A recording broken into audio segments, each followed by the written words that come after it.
믿고 보는 한석규의 컴백 드라마부터 네, 말씀하세요. 무려 14년 만에 환생한 추노의 차기 사극 드라마까지 대가를 치르게 할 겁니다. 곧 공개되는 가을 드라마 라인업이 심상치 않습니다. 그리고 첫 바다는 바로 고현정의 사마귀 살인자의 외출입니다. 냄새를 좋아하는 도살자 사마귀, 그냥 괴물이야. 만났네 이렇게. 안녕. SBS 금토 드라마 트라이 우리는 기적이 된다의 후속작으로 고현정이 연쇄살인마 사마귀로 나오는 충격적인 설정이죠. 일단 예고편만 봐도 연기력 하나는 연말 시상식 싹쓸이할 느낌입니다. 장동윤과 고현정이 모자관계로 나오는데 엄마는 20여 년 전 5명을 죽인 사이코패스 연쇄살인마 일명 사마귀였습니다. 따뜻하네요. 5이나 죽인 손이. 그놈 몸통에 달린 걸 하나하나 다 떼냈어야 했는데 머리가 마지막. 지 몸 잘려나가는 걸 다 봐야 하니까. 그리고 아들 차수열은 경찰이 돼서 자기는 엄마와 다른 인간이라는 걸 증명해 나가고 있었고 엄마를 누구보다 증오하고 있었습니다. 그냥 괴물이야. 그런데 그런 엄마를 다시 만나게 되는 사건이 발생하게 됩니다. 놈은 23년 전 살인을 그대로 따라했어. 정신이 돕기로 했다. 나한테 누굴 만나라고 씨. 엄마의 연쇄살인 수법을 똑같이 따라한 범죄 사건이 벌어지고 이 사건을 해결하기 위해 원작자인 사마귀와 공주 수사를 하게 된 것이죠. 만났네 이렇게.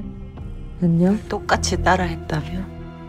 그나저나 예고편 분위기가 드라마가 아니라 영화 같은데 실제로 화차의 변영주 감독이 연출한 작품입니다. 요즘은 영화 감독보다 오히려 방구석 평론가 누나로 유명한데 작년부터 드라마 감독으로 활동 중이죠. 한편 사마귀는 교미 후에 영양분 섭취를 위해 수컷을 잡아먹는 것으로 유명합니다. 이건 새끼들에게 영양분을 공급하기 위한 진화론적인 행동인데요. 짐승 같은 그의 애비, 그 새끼를 죽인 거야. 사마귀 그분이. 드라마의 사마귀 고현정 또한 사이코패스지만 아들을 혼자 둔 걸 신경 쓰는 캐릭터라고 하는 걸 보면 모성애는 존재하는 것으로 보입니다. 하지만 그렇다고 연쇄살인마를 옹호하는 드라마는 아닌 게 사마귀는 20여 년 만에 감옥에서 나와 아들을 이용해 또 다른 일을 벌인다고 합니다. 5명이나 죽인 걸로는 성에 안 찼어요? 내 존재가 세상에 알려져도 네 옆에 있어줄까? 그리고 이런 미친 각본은 국내에서 사이코패스 범죄가 알려지게 된 계기라고 해도 과언이 아닌 검은집의 이영종 작가의 손에서 탄생했습니다. 따라서 그동안 본 적 없는 사이코패스 연기가 탄생할 수도 있는 것이죠. 또한 이 작품은 고현정이 SBS 드라마에 7년 만에 복귀하는 작품입니다. 그리고 그 7년 전 작품이 바로 리턴이었죠. 고현정이 14회까지 출연하고 제작진과의 의견 차이로 중도하차 박진희로 완전히 주연이 바뀌어버린 역사적인 사건이었는데요. 실제로 배우들이 출연료를 깎으면서까지 촬영 장비를 더 빌렸다고 한 걸 보면 SBS와 과거의 일은 잘 해결하고 리턴한 것으로 보입니다. 만났네 이렇게. 사마귀 살인자의 외출은 8부작으로 9월 5일부터 방송될 예정입니다. 다음은 딱 봐도 우리나라에서 먹힐 것 같은 컴피던스맨 KR입니다. 죄진 놈들 죽어서 지옥에 가게 하면 안 돼. 현생에서 지옥을 맛보게 해줘야지. 이번 판은 좀 커.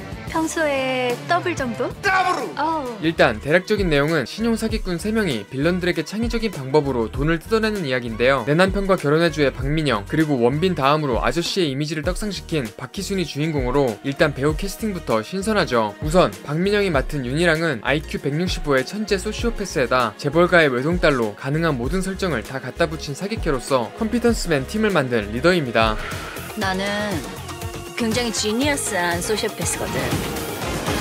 천재적인 발상으로 빌런들의 돈을 뜯어내는데 그중 하나가 이희경입니다. 그게 묘미는 애드립이지. 애들이 금지야. 대본대로. 내 남편과 결혼해줘 이후로 또 만나서 복수하는 거라 기존 팬들의 관심을 끌어모은 상황이죠. 그리고 재밌는 게 내 남편과 결혼해줘는 일본에서 리메이크된 것과 반대로 이 작품은 일본 드라마 원작입니다. 컴피던스맨 JP 시리즈가 원작으로 막장 드라마보다 더한 사생활에 히가시대 마사히로가 남주였던 그 작품이죠. 한편 윤희랑을 어릴 때부터 지켰던 보디가드 제임스가 팀에 합류하는데 박희순의 기존 이미지와 다르게 변장의 고수로 나옵니다. 그럼 앞으로 어떻게 해야 돼? 잠깐. 이건 진짜 브루노마스인 줄 알았는데 옷겜에서 아무런 의미 없이 등장했다가 퇴장한 박희순이 여기선 어떤 연기 변신을 보여줄지 상당히 기대되는 상황이죠. 보여줘야지. 그 외에도 빌런 라인업도 상당합니다. 조폭포스의 정웅인과 현봉식, 여기에 송지효와 오나라, 로운과 김보성까지 출연 예정이라 빌런들이 미쳐 날뛸 예정입니다. 살려는 드릴게. 보면 현재 방영 중인 12랑 구조가 비슷한데요. 장르가 판타지인 것과 마동석은 주먹으로 해결한다는 것만 다를 뿐이지 마동석이 빌런들에게 돈을 뜯어내는 엔젤 캐피탈 대표로 나오기 때문이죠. 참고로 지난 100년 동안 이 일하면서 돈을 한 번도 못 받은 적이 없습니다. 아무튼 컴피던스맨 KR은 12부작으로 9월 6일 TV조선에서 공개 예정입니다. 죽이지만 않으면 되잖아? 즐길 수 있을 때 많이 즐기세요. 그리고 다음은 살짝 핑크빛으로 분위기를 바꿔볼 텐데 일본과 한국의 합작 넷플릭스 오리지널 로맨틱 어나니머스입니다. タコロのタイプじゃなかった。どういう意味ですか？悪口ですか？ 뷰티 인사이드의 한효주와 크로우즈 제로 오구리 슌의 로맨스인데요. このクラスでドイツのが一番強いだ。 한효주는 시선 공포증으로 타인의 시선을 두려워하는 일드의 단골 소재 쇼콜라티에입니다. 그리고 제가 대기업 이세로 초콜릿샵 르소베르의 새로운 대표로 켄지 아니 오구리 슌이 부임하는데요. 社長に就任しました藤原宗介と申します。頑張ってください。 플러팅은 고사하고 결벽증 때문에 로맨스가 불가능한 캐릭터입니다. 雨に濡れて帰ってもらえますか？ごめんなさい。濡れたくない。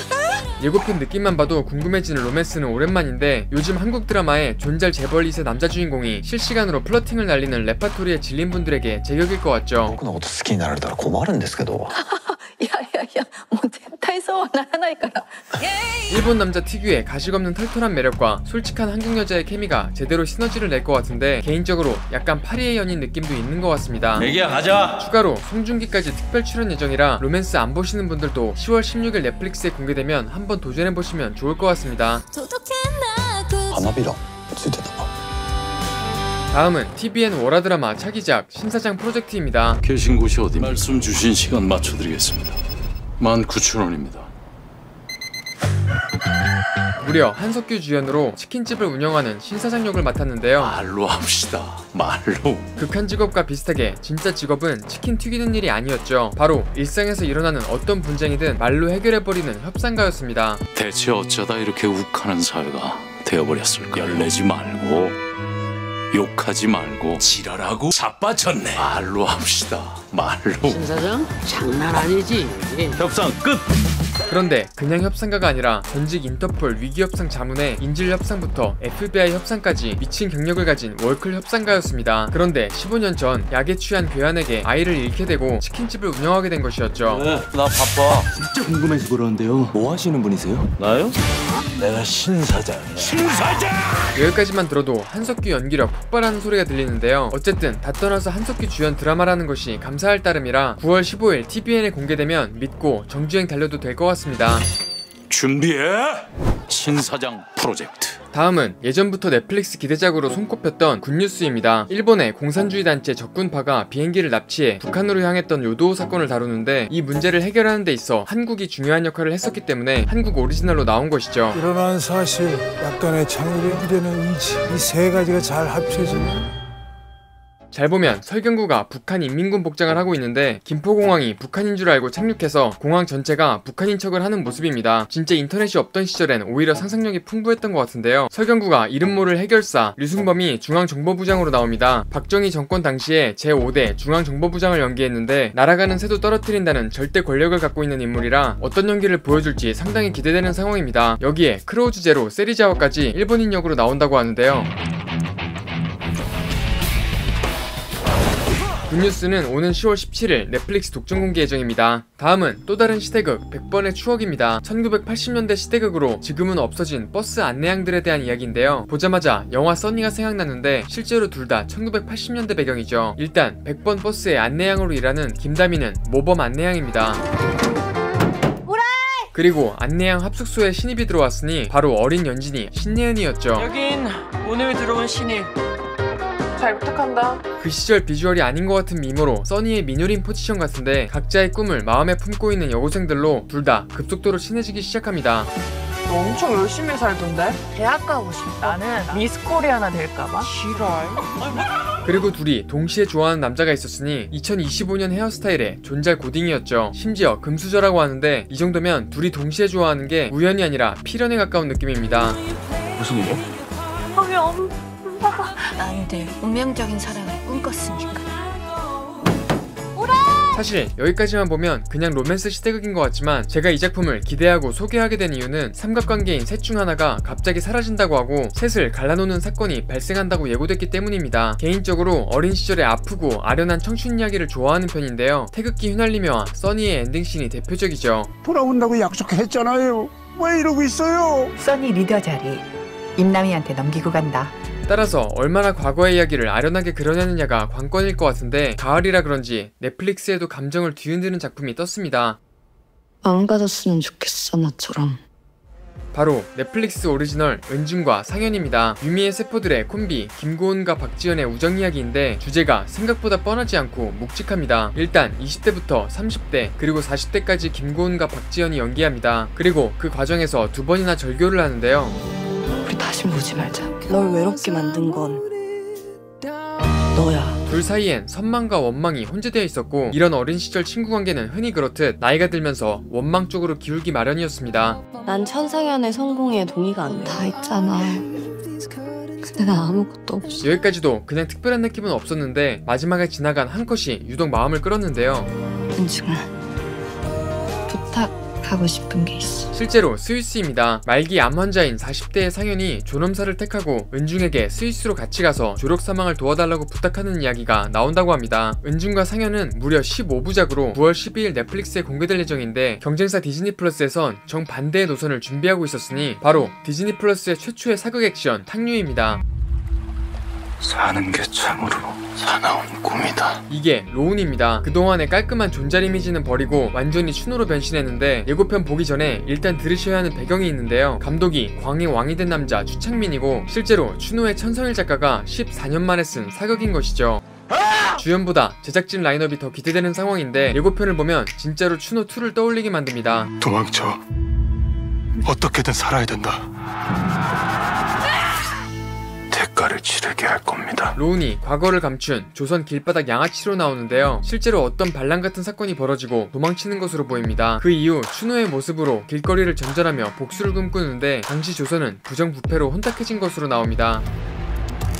조선은 기울어진 땅이다. 장마가 지면 장마세, 홍수가 나면 홍수세. 세금 올리거라. 사방 썩어 냄새나지 않는 곳이 없습니다. 오징어 게임에서 도시락 싸다가 끝난 전열만 형사가 이번엔 탐관오리로 나오고 심지어 장희수까지 추가되며 사극판 범죄도시 느낌도 있는 것 같죠.